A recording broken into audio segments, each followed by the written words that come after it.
Hello and welcome to the Pallam vlogs. आज हम आपको एक ऐसे महल की पड़ताल पर ले चलेंगे जो दिल्ली में होते हुए भी दिल्ली के लिए अनदेखा रहा। देश की राजधानी दिल्ली, यहाँ सरदार वल्लभ भाई पटेल मार्ग पर घने जंगल के अंदर 700 साल पुराने मालचा महल में अवध के राजवंश के अंत का इतिहास लिखा हुआ है।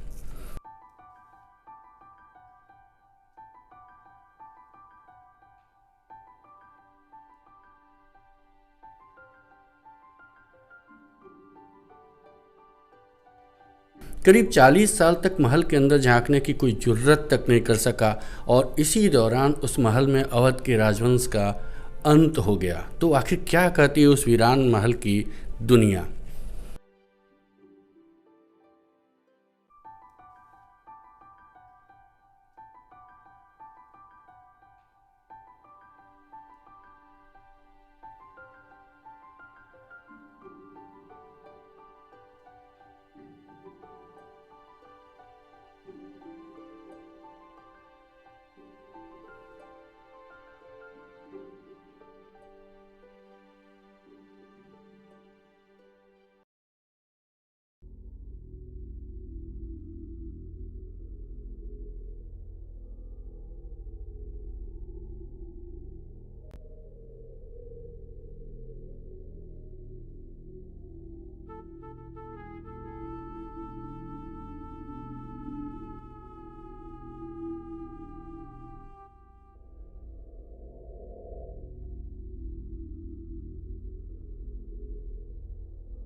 दो सितंबर 2017 यही वो तारीख थी जब दिल्ली के रिज में बने इसरो दफ्तर के कुछ अफसरों ने एक फैसला किया था। रिज के अंदर रहने वाले राजकुमार की इजाज़त के बिना पहली बार रिज में दाखिल होने की हिमाकत करने का फैसला।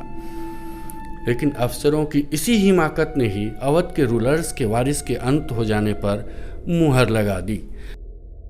खबरों के मुताबिक अफसरों की टीम जब इस महल में दाखिल हुई तो एक दालान में लगी चौकी पर अवध के आखिरी शहजादे की लाश मिली थी। उस शहजादे का नाम था शहजाद अली रज़ा, उम्र 58 साल, अवध के नवाब वाजिद अली शाह का वंशज। इसी के साथ एक रॉयल फैमिली की कहानी खुलनी शुरू हो गई, जिस रॉयल फैमिली के 3 किरदार थे। अवध राजघराने की बेगम विलायत महल, अवध राजघराने की राजकुमारी सकीना महल, अवध राजघराने का राजकुमार अली रज़ा उर्फ साइरस। अवध के राजशाही के पतन की ये कहानी शुरू हुई थी 1971 में, जब बेगम विलायत महल नई दिल्ली रेलवे स्टेशन पहुंची थी। उनके साथ उनकी शहजादी सकीना महल, शहजादे रज़ा अली, 5 नेपाली नौकर और 12 वफादार कुत्ते थे। बेगम विलायत महल ने दिल्ली आकर नई दिल्ली रेलवे स्टेशन के एक प्लेटफॉर्म को अपना ठिकाना बनाया और फिर मौका देखकर एक वेटिंग रूम में कब्जा जमा लिया। उनके इस अनोखे विरोध से उस वक्त लोकसभा भी गूंज उठा और आखिर एक वक्त ऐसा भी आया जब विलायत महल को मालचा महल सौंप दिया गया। इसके बाद यहाँ पर एक बोर्ड लग गया, रूलर्स ऑफ अवध। यूं तो अवध के नवाब के कई वारिस आज भी मौजूद हैं, लेकिन विलायत महल को नवाब वाजिद अली शाह का सीधा वंशज बताया जाता था। 28 मई 1985 को बेगम अपनी औलादों और नौकरों के साथ मालचा महल में शिफ्ट हो गई, जिसमें अपनी बची कुची दौलत बेचकर वो अपना और अपने बच्चों का पेट भरने लगी। 5 नौकर और 12 डॉग्स उनकी इस रियासत की हिफाजत करने लगे।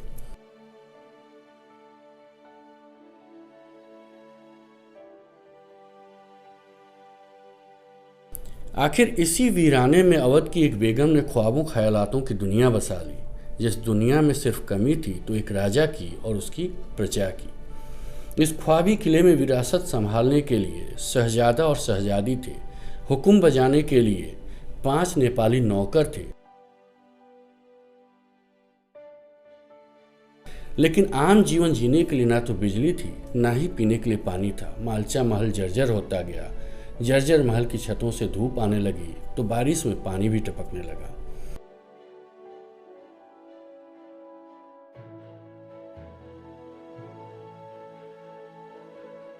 और मौके बेमौके कंक्रीट की छत भी टूट टूट कर गिरने लगी। लेकिन इन्हीं दुश्वारियों के बीच रिज का गेट बंद हो गया था, या फिर यूं कहें कि अवध के रूलर्स ने दुनिया से खुद को अलग कर लिया था, बंद कर लिया था, खुले आसमान और जंगल के बीच कैद कर लिया था।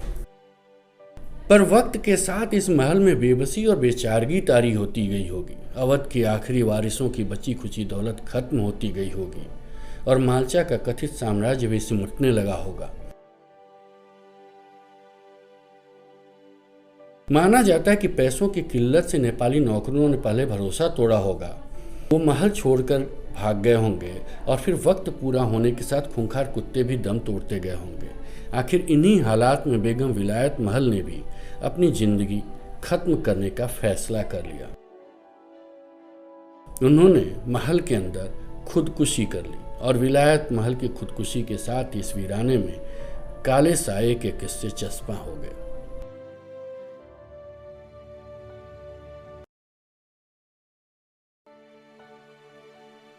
(1993) में वो दिसंबर का महीना था जब अवध की आखिरी बेगम ने खुदकुशी की थी। उन्होंने हीरे के टुकड़े को पीसकर खा लिया था और उनकी मौत के बाद शहजादे और शहजादी ने उनके शव को रिज में ही दफना दिया था।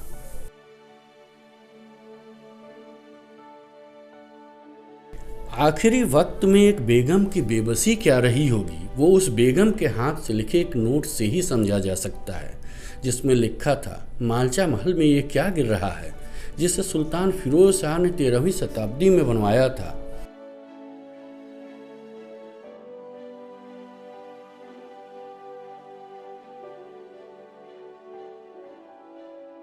हर कमरे में बरसात का पानी चू रहा है, ऊपर से पत्थर भी टूटकर गिर रहे हैं। ना बिजली है, ना पानी है। भारत सरकार का डिक्लेरेशन एक झूठा वादा था।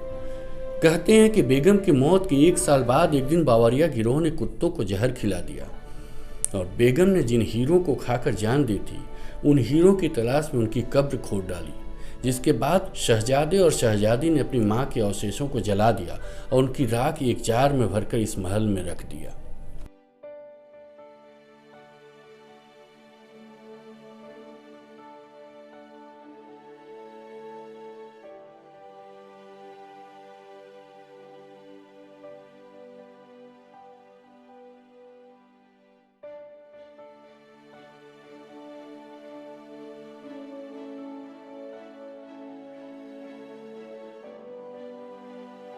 शहजादी सकीना और शहजादे रज़ा दोनों ने ही विदेश में पढ़ाई की। दोनों अंग्रेजी अच्छी जानते थे। वो ज़िंदगी जीने का आसान तरीका भी ढूंढ सकते थे, लेकिन दोनों को डिप्रेशन की ये दुनिया मालचा महल में खींच लाई। इस अवसाद भरी दुनिया में ही शहजादी सकीना महल ने अपनी मां पर एक किताब लिखी और इस दौरान सिर्फ एक विदेशी मीडिया को इंटरव्यू दिया, जिसमें उन्होंने कहा था, हमें लगता है कि अब हम डायनेस्टी ऑफ लिविंग डेड हैं। मैं सिर्फ इतना चाहती हूँ कि मुझे इमोर्टल प्रिंसेस यानी विलायत महल के कदमों में दफना दिया जाए। हम दोनों के लिए सब कुछ धुंधला है। हमारे पास इमोर्टल प्रिंसेस यानी विलायत महल के कुत्ते ही सबसे करीब हैं, जो इंसानों की तरह धोखेबाज नहीं होते। साफ था कि बेगम की तरह बेगम की बेटी भी डिप्रेशन का शिकार हो चुकी थी। वो इतिहास में जी रही थी और कह रही थी, आखिरी वक्त में महल में मामूली वफादार कुत्ते बचे रह गए और मनहूस दुनिया में किसी साल शहजादी सकीना ने भी दुनिया को अलविदा कह दिया और शहजादे को उसी अंधेरी दुनिया में छोड़ गई, जिससे बाहर निकलने का एक ही रास्ता था और वो थी मौत। कहते हैं कि आखिरी वक्त में दैवीय दुनिया की कल्पना में खोया रहने वाला शहजादा भौतिक दुनिया के संपर्क में आने को मजबूर हो गया था।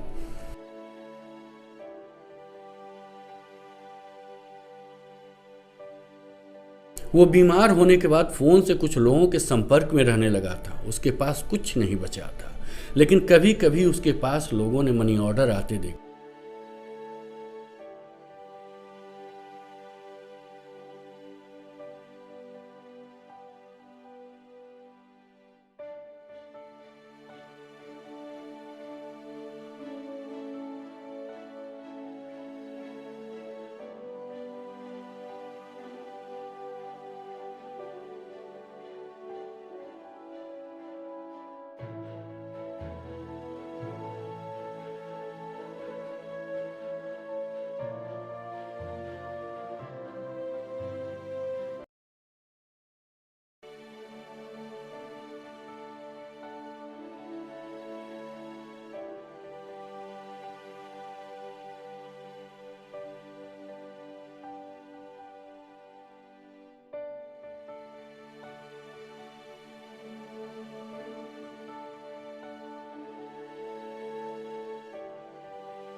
आखिर इसी मनहूस हालात में 58 साल का शहजादा भी किसी दिन इस दुनिया से रुखसत हो गया। कई दिनों बाद जब लोगों ने मालचा महल का रुख किया तो वो बेजान पड़ा था।